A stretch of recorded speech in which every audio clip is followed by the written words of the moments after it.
It's rare that I sit here and say to you, I really regret not trying harder for a piece, but this time I just have to say it.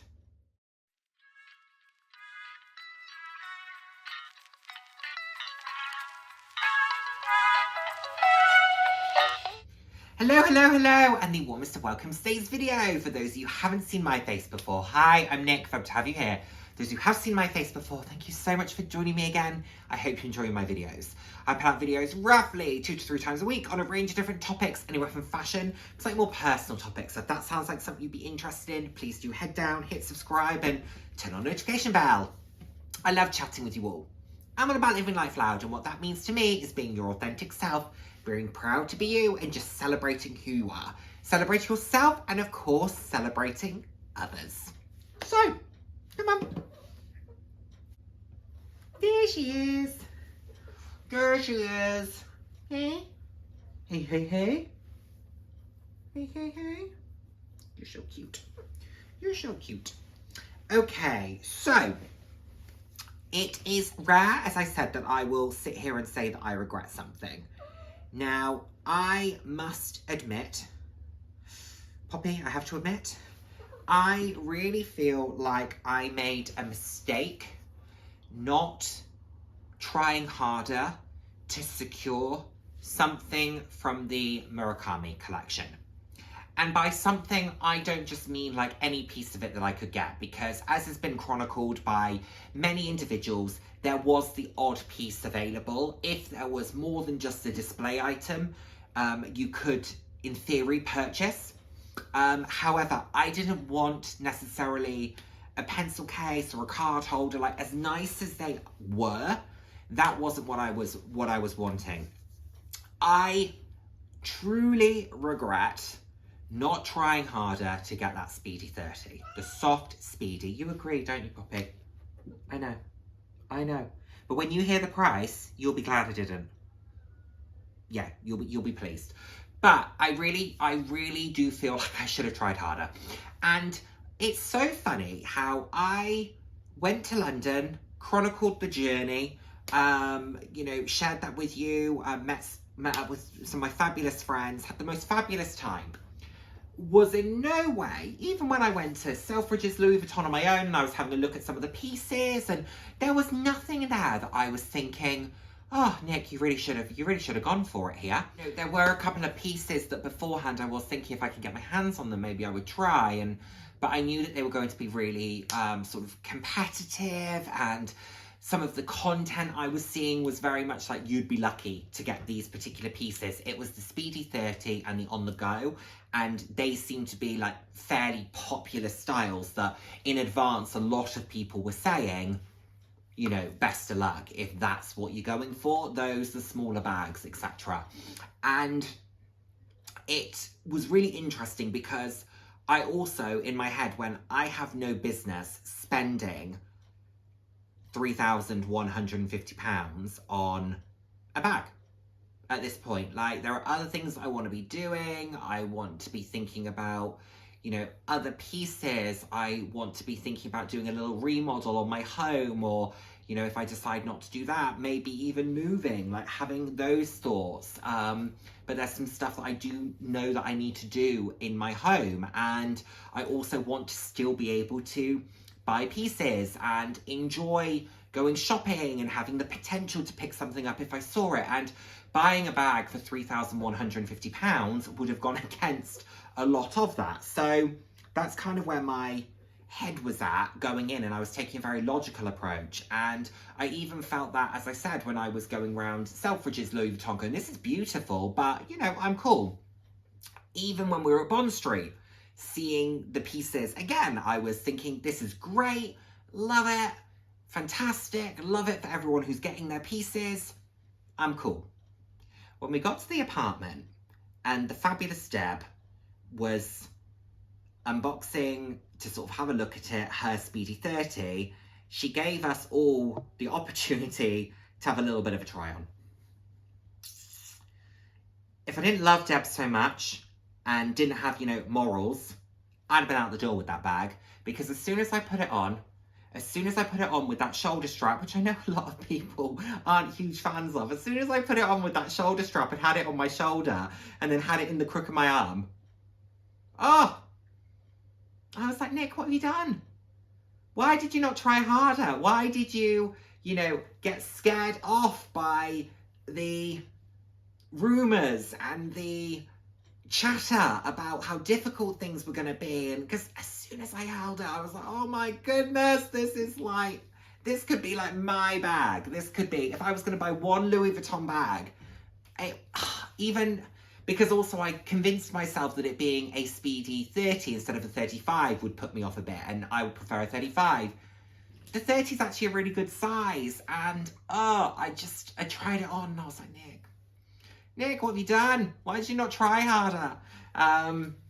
And it was a beautiful, beautiful bag, and I've seen many unboxings of them since, and I've been loving it, and I've been thinking, oh my goodness, I love that for you. I'm so pleased that you got it.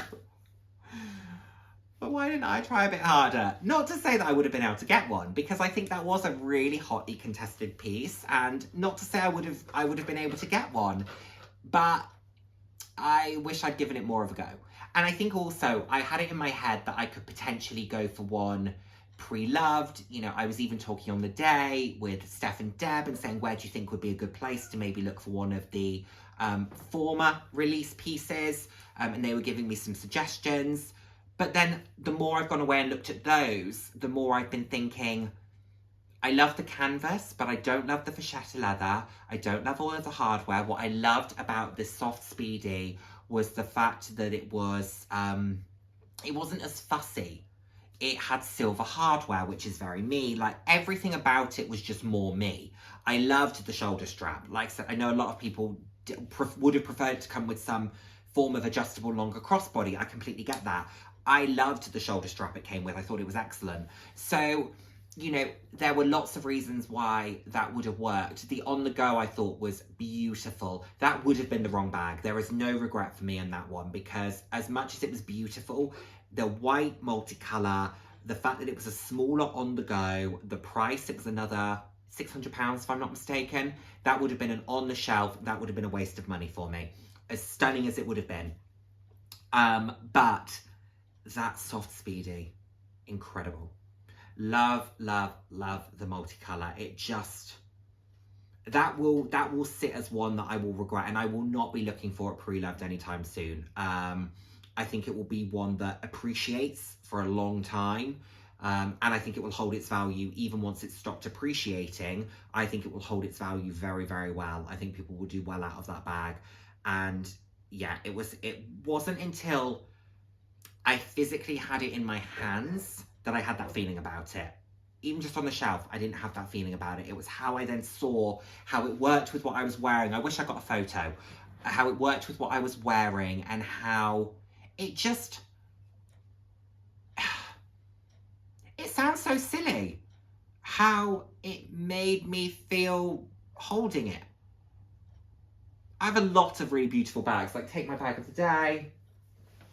It's the orange Bayswater.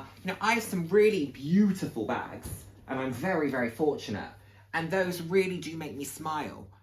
And I've never had a Louis Vuitton bag that's really made me smile like that. Not that I only own the one, but when I've been trying them on before, I've never had one that's made me go, this makes my heart flutter, and therefore I want to put the money into it. This one, I had that moment of going, oh, if it was readily available, I probably would have, been trotting off downstairs to see if I could get one. But also the cost. Like I said, did I have any business spending the money? I didn't. But I really do have a bit of a regret there. I don't regret not buying any of the other pieces. I really don't. I think they're beautiful. I find this a really interesting collection. I love how popular it's been. But I also think the commentary on it has been really interesting. People saying, was it a real success? Was it a disaster? Was it this? Is the stock situation, all of that, it's been really interesting in the build up to it, and watching all of that and seeing all of that unfold and hearing all the chatter to then seeing how people feel once they've got their pieces. And obviously there are some individuals who I think haven't been able to have their orders fulfilled, and I feel bad for them, in particular if they've been paying full, upfront for it, if they've been paying in full. Because I think a deposit, fair enough, you understand that that's a holding sum of money, but it should be a percentage of the item opposed to half or in full. I would say 20% feels fair as a deposit, 10% just as a holding fee. And if you decide against it, fine. If Louis Vuitton say we can't fulfill it, again, fine. But if it's 100% and up until the day they can't tell you if you're getting it or not, that doesn't feel ideal. But anyway, that's a side point. But I do find it really, really interesting, this particular collection. It seems to have really divided people. I've just enjoyed it for what it is. I've just enjoyed watching from the sidelines. I've enjoyed not being part of the chase. I've enjoyed just, almost being amused by it. I found it amusing, if nothing else. I also don't get so emotionally invested in these things. I think luxuries and these bags and these pieces, they're incredible to have. And don't get me wrong, I'm passionate about them, but I don't lose any sleep over them. If I can't get hold of something, I certainly doesn't ruin my day. And it's been quite amusing to watch some people get really in their feelings about these pieces and their lack of availability. Side note, if you put down an 100% deposit and kind of been promised a piece, I completely get the upset there. That would annoy me. So that's the only caveat here. Whatever that has been. I don't operate that way, but it's as a viewer, as a general consumer looking in from the sidelines, I found it amusing. And who knows, if they do a restock, maybe I'd think about it. But it is a bag that I have to say really did capture me. Do I regret not being £3,150 worse off because I've bought something that expensive? No. Do I wish I could still have the piece? Yes. But that's the way the world works, doesn't it?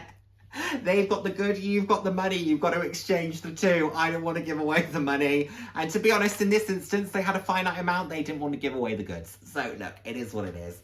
We're not losing any sleep, are we, Poppy? No, we're not. And like I said, you're happy because that means that is more money that I can spend on the things you enjoy, which is catnip, tuna, treats.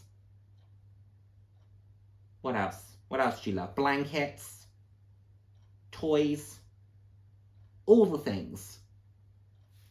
All the things you use. So yeah, so there we have it. A little bit of regret. It will pass. I think it's just still very much in the hype. So it will pass. I will move on. The world will move on. But who knows? Maybe if one comes up in like a fantastic deal, then maybe in the future. But I have definitely discounted the sort of former collection versions. I've just decided that it's not for me. And I will just watch with, friendly envy people unbox and use their Speedy 30s. And the other bags. I mean, the other bags are gorgeous, but this one in particular, I'm like, oh, so good. If you've managed to sit through all of that waffle, then please do put a rainbow emoji down in the comments for the Rainbow Murakami collection. And thank you so much as always for watching. I look forward to seeing my next video. Take care, everyone. Bye now.